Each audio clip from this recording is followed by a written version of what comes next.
بسم اللہ الرحمن الرحیم۔ اللہ کے نام سے شروع کرتی ہوں اپنے آج کے دن کا آغاز، جو بڑا مہربان اور نہایت رحم کرنے والا ہے۔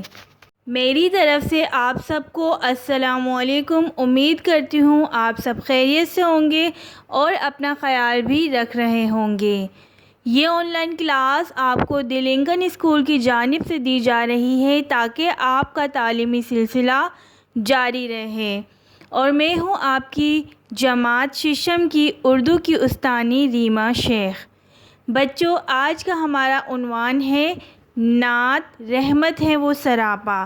اس کا ہم نے پچھلی کلاس میں نظم خوانی کی تھی اور اس نعت کو یا اس نظم کو اچھے طریقے سے سمجھا تھا۔ آج ہم اس کا تحریری کام شروع کرنے لگے ہیں، جس میں ہم سب سے پہلے الفاظ معنی اور پھر سوال جواب کریں گے۔ تو بچوں، اپنی کاپیز کھولیے اور صفائی سے کام کرنا شروع کیجئے۔ سب سے پہلے ہم کرتے ہیں الفاظ معنی۔ الفاظ معنی نمبر 1 ہے مقام، جس کا معنی ہے مرتبہ۔ صادق، جس کے معنی ہے سچ بولنے والا۔ سراپا، جس کے معنی ہے سر سے پاؤں تک۔ عالی، عالی کے معنی ہے اونچا۔ ادنا، ادنا کے معنی ہے کمتر۔ بچوں، اب ہم سوال جواب شروع کرتے ہیں تو چلیے سوال جواب لکھنا شروع کرتے ہیں۔ کام بہت صفائی سے کرنا ہے۔ سوال نمبر 1 ہے، سوال صادق اور امین سے کیا مراد ہے؟ اس کا جواب ہے، صادق سے مراد سچ بولنے والا اور امین سے مراد امانتیں رکھنے والا ہے۔ بیٹا، آپ لوگوں کو معلوم ہے صادق اور امین ہمارے نبی حضرت محمد صلی اللہ علیہ وسلم کا لقب بھی ہے۔ اب ہم سوال نمبر 2 لکھنا شروع کرتے ہیں۔ سوال ہے، پیارے نبی صلی اللہ علیہ وسلم کے ارشادات کیا کہلاتے ہیں؟ اس کا جواب ہے، پیارے نبی صلی اللہ علیہ وسلم کے ارشادات حدیثیں یا احادیث کہلاتی ہیں۔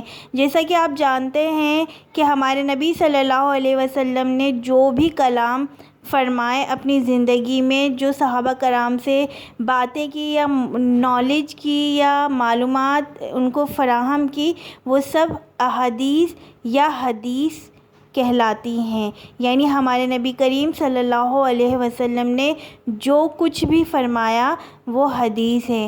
میں آپ کو بتا دوں، حدیث کے معنی ہے بات۔ اب ہم سوال نمبر 3 شروع کرتے ہیں۔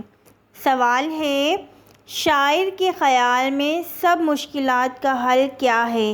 اس کا جواب ہے، شاعر کے خیال میں سب مشکلات کا حل دینی نظام میں ہے۔ جیسے کہ ہم نے اس نظم میں پڑھا تھا، جب ہم اس کی نظم خوانی کر رہے تھے تو ہم نے اس